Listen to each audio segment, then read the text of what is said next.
What are the qualifying child rules for tax dependents? Imagine you're trying to get the most out of your tax return and want to make sure you claim your children correctly. Knowing the rules can help you get the benefits you deserve. Let's walk through what makes a child a qualifying dependent for taxes. First, the relationship rule means the child must be your son, daughter, stepchild, foster child, brother, sister, or a descendant like a grandchild, niece, or nephew. Next is the age rule. The child must be under 19 years old at the end of the year and younger than you or your spouse if filing jointly. If your child is a full-time student, they can be under 24 years old and still qualify. If your child is permanently and totally disabled, age does not matter. Residency is also important. The child must have lived with you for more than half the year.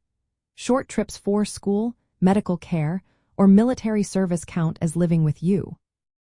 The support rule says the child cannot have provided more than half of their own living expenses. You or others must have paid more than half of their support during the year. The joint return rule states the child cannot file a joint tax return with someone else unless it's only to get a refund of taxes withheld. Lastly, the citizenship or residency rule requires the child to be a U.S. citizen, U.S. national, U.S. resident alien, or a resident of Canada or Mexico. For immigrant families, children living in Mexico or Canada can still qualify if they meet all other rules.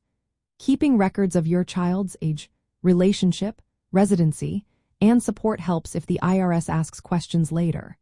Meeting these rules means you can claim your children as dependents and access important tax credits like the child tax credit or the earned income tax credit. These credits can really help with your family's finances. Remember, understanding these rules ensures you're claiming your children correctly and getting the benefits you're entitled to.